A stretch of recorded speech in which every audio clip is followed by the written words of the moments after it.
कोई भी परिस्थिति वो ला दे तुम्हारे जीवन में, तुम हार नहीं सकते। केवल इतनी बात पकड़े रहना कि हर बात प्रभु से कहना। जहां आपके अंदर कोई भी अधर्म आचरण के लिए मन इंद्रियां प्रेरित करें, उसी समय आप प्रभु के चरणों में निवेदन करो, देखो प्रभु, देखो देखो ये कहां लिए जा रहा है, नाथ मेरी सामर्थ्य नहीं मैं बच पाऊं, आप देखो। पक्का मानना, कुछ भी हो जाए आपका अमंगल नहीं होने देंगे। एक तो उसी समय मन शांत होने लगेगा, पर यदि कोई ऐसी कुमार्गगामी प्रवृत्तियां हैं तो हृदय में बैठ करके प्रभु आपका मंगल विधान कर देंगे।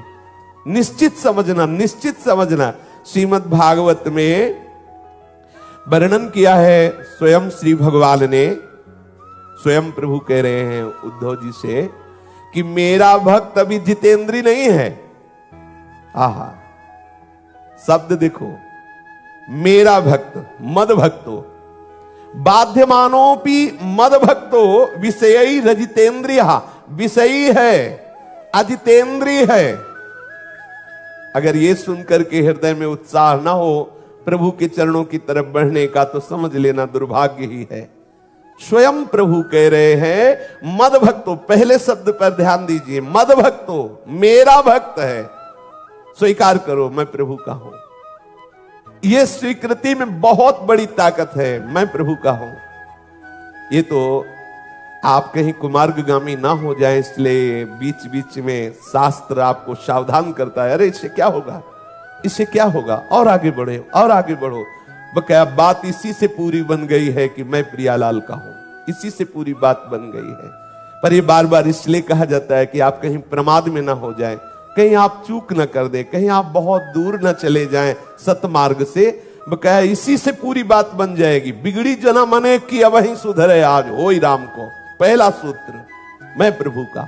मद भक्तो वो कह रहा है कि मैं श्री कृष्ण का हूं, मैं प्रियालाल का हूं, पर विषयी है। हृदय फूल गया, आनंदित हो गया। देखो अभी आनंदित हो गया। प्रभु कह रहे हैं, जब स्वामी कह रहे हैं, हमारे मालिक कह रहे हैं, तो हमें क्या परेशानी है। वो विषयी है, अजितेंद्री है, पद मद भक्तो। और ऐसा नहीं कि अंदर अंदर केवल विषय चिंतन चल रहा है, नहीं, बाध्यमानों की वो उस बाधा को भी प्राप्त हो जाता है। ध्रुवदास जी ने भी लिखा है, यद्यपि भक्त अनन्य जो विषय इंद्रियन बस होए, कर्मठ कोटि जितेंद्रियन ते समलायन को।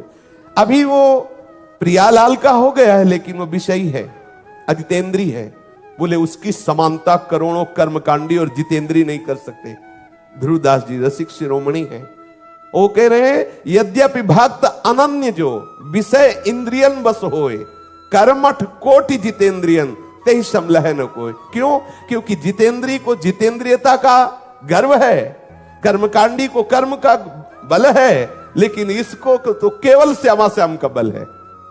अजितेंद्री है, विषयी है, पर हृदय में यह ठसक है कि मैं प्रिया प्रीतम का हूं। बोले उसकी समानता करोड़ों कर्मकांडी और करोड़ों जितेंद्री नहीं कर सकते। यहां एकादश स्कंद में भगवान श्री कृष्ण उद्धव जी से कह रहे हैं, बाध्यमानोपि, बड़ा रस में बात है, यद्यपि वो बाधा से युक्त हो जाता है, वो विषयी है, वो अजितेंद्री है, पर मेरा भक्त है। जब प्रभु कह रहे हैं तो इसमें उल्लसित होकर प्रभु की तरफ बढ़ना चाहिए। कितना दुलार कर रहे हैं, माना कि बहुत दुष्ट है, लेकिन मेरा लड़का है ना, मैं स्वीकार करता हूं कि ये दुष्ट है, पर मेरा है ना, बस इतने में विजय हो जाती, इतने में विजय हो जाती। हम हृदय से स्वीकार करें कि हम प्रियालाल के हैं, हम प्रभु के हैं। जहां आप ऐसा वास्तविक स्वीकार करेंगे तो फिर अजितेंद्रियता रह ही नहीं जाएगी। एक दिन देख लेना आप, धीरे धीरे ऐसी विषयों से उदासीनता होगी, सब घृणा का विषय बन जाएंगे। पर कहीं अगर ऐसी स्थिति में ही प्राण चले गए, अभी विषयी है, अजितेंद्री है, भोगों से बाधित हृदय वाला है, और अगर प्राण चले गए तो क्या होगा? बोले प्रगल्भया भक्त्या, उसकी प्रतिपल जो भक्ति बढ़ने की चेष्टा थी, उसी से उसे भगवत प्राप्ति हो जाएगी, उसी से। तेषा महम समुद्धरता, उस समय प्रभु आएंगे और स्वयं उसका उद्धार कर देंगे। प्रभु नाम रूप से स्फुरित हो जाएंगे, प्रभु रूप से स्फुरित हो जाएंगे। विश्वास करो, उस अंतिम घड़ी में जिस समय हम होश खो बैठेंगे, उसी समय असली होश आ जाएगा। उसी समय प्रभु हमारा स्मरण करेंगे, प्रभु हमारे हृदय में स्मृति रूप में जागृत हो जाएंगे।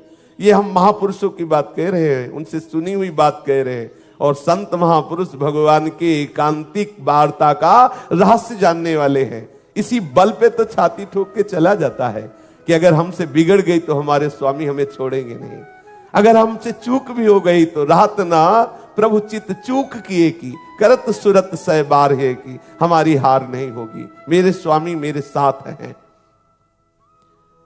जो प्रायः प्रगल्भया भक्त्या विषयैर नाभिभूयते, मेरी जो प्रतिपल बढ़ने वाली भक्ति है उसके समस्त हृदय की वासनाओं को भस्म कर देगी।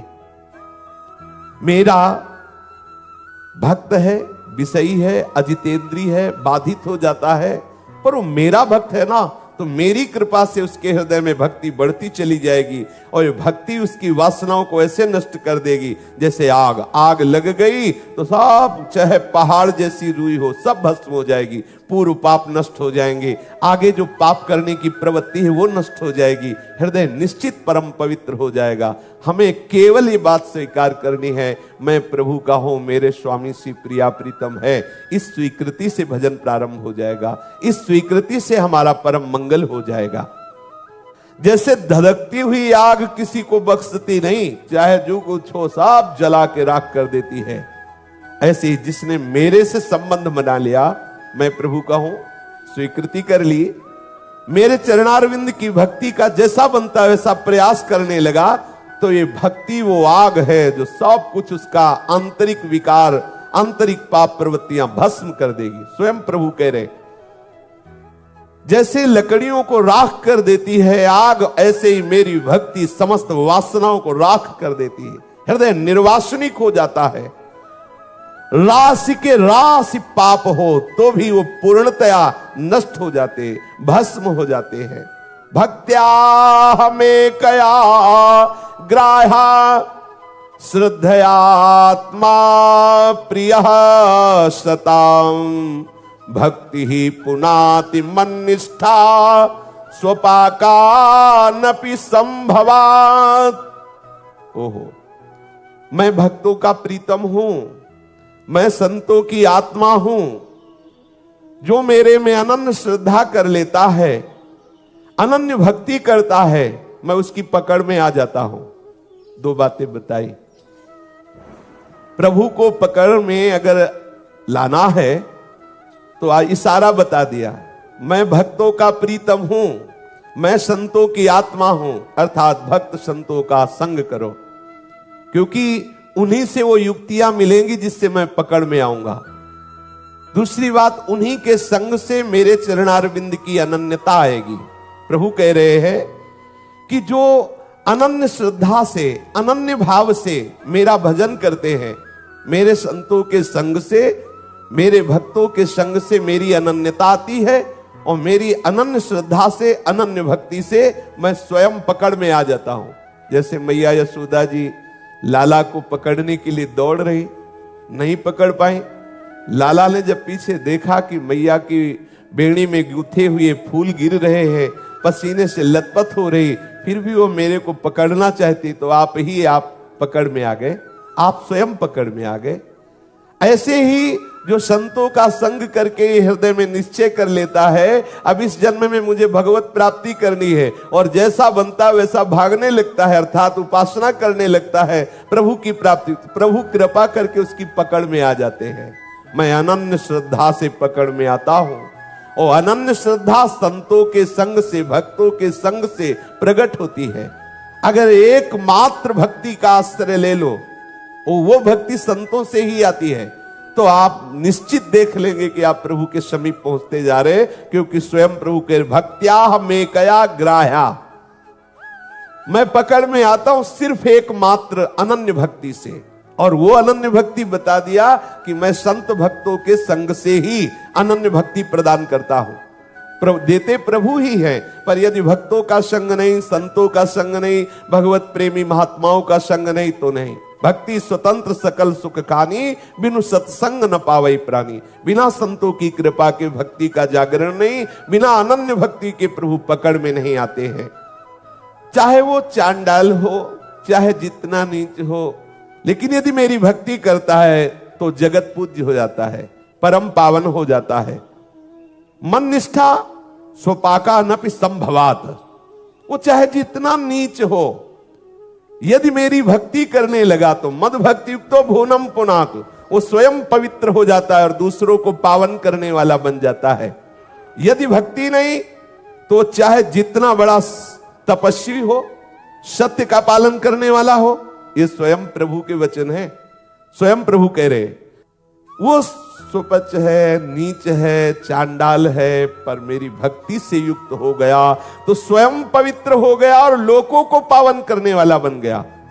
और मेरी भक्ति से रहित है तो बहुत धर्म का पालन करता है, सत्य का पालन करता है, बहुत तपस्वी है, बहुत विद्वान है, वो अपने आप को भी भली भांति पवित्र नहीं कर सकता, औरों को पवित्र करने की तो बात क्या।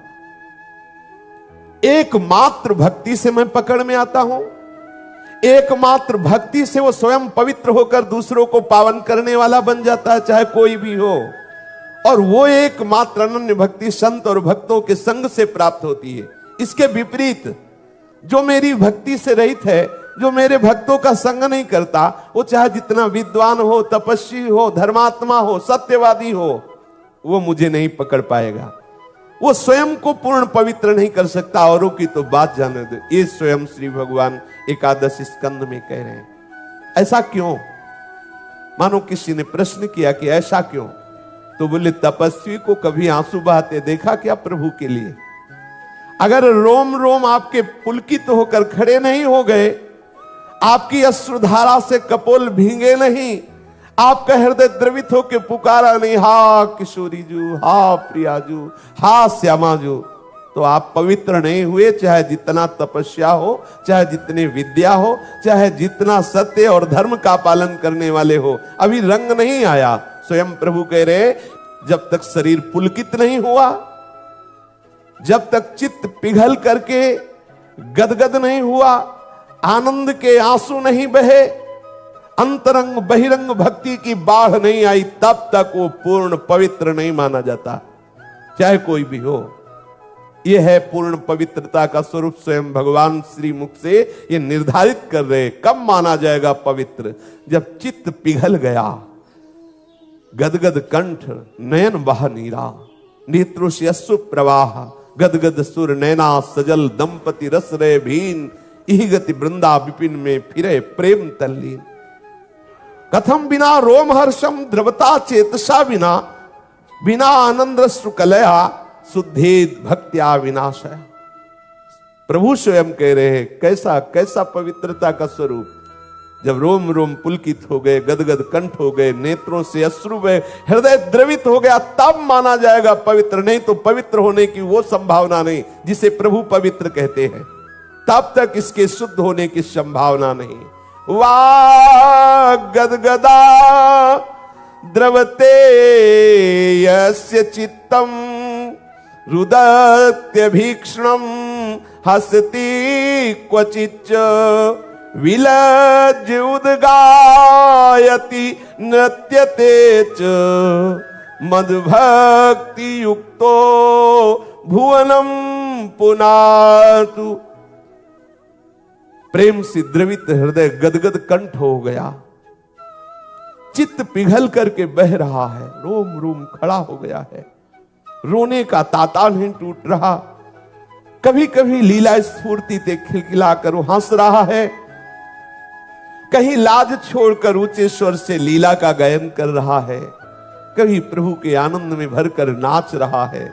भैया उद्धव, ऐसा मेरा भक्त स्वयं पवित्र होने की बात नहीं, वो पूरे त्रिभुवन को पावन कर देता है। मद भक्ति युक्तो भुवनम पुनात, वो लोगों को पावन कर देता है। महामहिमामय इस भक्ति की प्राप्ति भगवत प्रेमी महात्माओं के संग से होती है। अनन्य श्रद्धा, अनन्य भक्ति के द्वारा ही प्रभु पकड़ में आते हैं।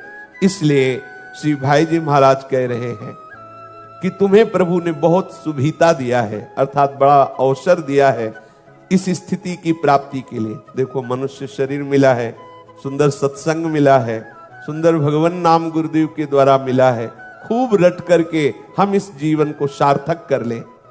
हमारा अमूल्य ये जीवन कहीं नष्ट ना हो जाए। प्रभु का भजन किए बिना ये जीवन यदि व्यतीत हो गया तो बहुत बड़ी हानि हो जाएगी। और भजन करते करते यदि हम भजन की कोई भूमिका में नहीं पहुंचे, शरीर छूट गया, तो भी विश्वास करो तुम्हारा मंगल होगा। और अगर भजन में नहीं लगे, अन्य सब कार्यों को कर रहे हैं, तो दिन दिन दुख दूना बढ़ता चला जाएगा। भले आपको दिखाई न दे, लेकिन आपका दुख बढ़ रहा है। आप अपना पतन कर रहे हैं, अधा पतन कर रहे हैं। साधन धाम मोक्ष कर द्वारा, पाई न जे परलोक संहारा। ये केवल केवल भगवत प्राप्ति के लिए है। भगवत प्रेम की निर्मल ज्योति से हमारा हृदय जगमगा उठे, समस्त ब्रह्मांडों में एकमात्र निर्मल परमात्मा तत्व की अनुभूति हो जाए, यही आनंद की चरम सीमा है। ये आनंद की चरम सीमा है। हमारा हृदय पवित्र हो गया। आप जिधर वृत्ति जाती है केवल प्रभु, जिधर दृष्टि जाती है केवल प्रभु, ये आनंद की सीमा है।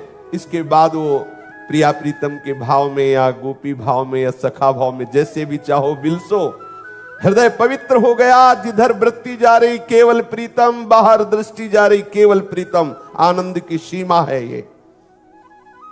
भक्त का कार्य है केवल प्रभु का चिंतन करना, केवल भजन करना। परिणाम पर दृष्टि तुम मत रखो, परिणाम पर तुम दृष्टि मत रखो कि क्या परिणाम हो रहा है, ये स्थिति आ रही कि नहीं आ रही, ये नहीं देखना। क्या देखना है? मेरा समय कहीं विषय चिंतन में नष्ट तो नहीं हो रहा, बस मेरा समय प्रभु के भजन में वर्तमान का जा रहा है कि नहीं, बस इतना देखना है तुम्हें।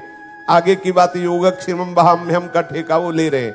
हमारा केवल देखना है अनन्यस चिंतयन्तो माम, ये हमारे पक्ष की बात है। आगे की बात उनकी है, योगक्षेमं वहाम्यहम्, वो आगे क्या प्राप्त कराना है, कौन सी भूमिका देनी, कौन से महात्मा का संग देना है, कौन सी वृत्ति देनी, ये सब प्रभु की तरफ से होगा। हमारा केवल एक ही कर्तव्य है, एक एक क्षण उनका स्मरण करना। परिणाम पर हम दृष्टि न रखें, केवल प्रेम पूर्वक सुमिरन करना हमारा कर्तव्य है। प्रेम के लिए ही प्रेम करना है, भजन के लिए भजन करना है। हमारा स्वभाव बन जाए भजन करना। सदैव सदा राधिका नाम जिभ्याग्रतः स्यात्, सदा राधिका रूप मत्स्यग्रमास्ताम, श्रुतौ राधिका कीर्तिरन्तः स्वभावे, गुणा राधिकाया श्रियायेत दीहे। हमारा स्वभाव बन जाए कि हमारी जिभ्या नाम जप करे। हमारा स्वभाव बन जाए कि हमारी श्रवण इंद्रिय केवल प्रियालाल की चर्चा सुनना चाहे। हमारा स्वभाव बन जाए कि हमारी चेष्टाएं प्रभु की सेवा हो, प्रभु की प्रसन्नता के लिए हो। हमारा स्वभाव बन जाए हृदय से केवल प्रिया प्रीतम का चिंतन होना। हो गई हमारे जीवन की पूर्णता, हो गई, परम लाभ मिल गया। भजन बिना जब आपको रहा ना जाए, सब कुछ सह सकते हैं लेकिन भजन नहीं छोड़ सकते, तब माना जाएगा कि अब भजन का रंग आ गया है। त्रिभुवन विभव हे तवे कुंठ, स्मृति रजितात्म सुरादिभिर्विमृग्यात्, न चलति भगवत पदार विंदाल, लव निमिषार्धमपि यः स वैष्णवाग्र्यः। यदि प्रभु के भक्त से कहा जाए कि तुम आधे क्षण, आधे निमेष के लिए भी अपने आराध्य देव का चिंतन छोड़ दो, हम तुम्हें त्रिभुवन की संपूर्ण राज्य लक्ष्मी देते हैं, तो त्रिभुवन की राज्य लक्ष्मी देने पर भी वो आधे क्षण के लिए प्रभु का चिंतन नहीं छोड़ेगा। जिसका निरंतर भजन चलता रहता है, वो ध्यान पूर्वक निरंतर नाम मंत्र रूप इसके चिंतन में रहता है। बड़े बड़े देवता भी लालायित रहते हैं ऐसे भक्त की सेवा के लिए। ऐसा वो भक्त जिसके हृदय में अन्य कोई चाह नहीं, केवल निरंतर स्मरण चलता रहता है। अगर वो बोलता है तो केवल यही चाहता है कि हे नाथ, बस आपका स्मरण चलता रहे, आपका भजन चलता रहे। मुझे ना मोक्ष चाहिए, ना मुझे योग वैभव की सिद्धियां चाहिए, ना ब्रह्मा का पद चाहिए, ना देवराजेंद्र का पद चाहिए, ना भूतल का पद चाहिए। अपने लोग कह तो देते हैं बार बार और सुन लेते हैं, लेकिन देखो क्या चाहिए, बहुत छोटी छोटी वस्तुएं चाहिए, बहुत छोटे छोटे भोग चाहिए। कहने की बात नहीं, हृदय में बैठाना है। मेरा अखंड एकतार भजन चले, इसके लिए ये सूत्र आवश्यक है कि मुझे और कुछ नहीं चाहिए, ये भजन ही चाहिए। ये भजन छूटे ना, ये भजन बढ़ता रहे। भजन के लिए भजन, सेवा के लिए सेवा, प्रेम के लिए प्रेम, प्रभु का भजन निरंतर चलता रहे, प्रभु की सेवा मिलती रहे, प्रभु का रूप, प्रभु का लीला गायन चिंतन, ये बस इसके लिए और हमें कुछ नहीं चाहिए, वो उस परम प्रेममयी सिद्धि को प्राप्त होता है। भक्ति के उपासक को सदैव ये ध्यान रखना है कि अगर अन्य कोई प्रलोभन की कामनाएं जागृत हो रही तो प्रभु से प्रार्थना करनी हटा दो, नहीं तो कहीं ना कहीं वो बाधित करके हमें फंसा देंगी। हे मेरे नाथ, ये जो हमारे हृदय में अन्य कामनाएं, इनको हटा दो। माना कि शरीर आज दुख में है, माना कि आपके पास भोग सामग्री नहीं है, लेकिन आपका भजन चल रहा है ना, तो ब्रह्मा जी भी आपको नमस्कार करते हैं। आप ऐसे पद पे हैं, अभी आप देख नहीं पा रहे हैं। माना कि आपके पास पद प्रतिष्ठा नहीं है, भोग सामग्री नहीं है, लोग आपको जानते नहीं, लेकिन सच्चे मान लीजिए रोज इस त्रिभुवन के स्वामी ब्रह्मा जी उसे प्रणाम करते हैं, क्योंकि वो भगवान की भक्ति से युक्त है। आप अभी अपने महिमा में भक्ति भाव को जो हृदय में छुपाए हुए हैं, आप इसके प्रभाव को नहीं जानते हैं। कहीं इसके प्रभाव को न जान करके कहीं अन्य चीजें मत मांग लेना।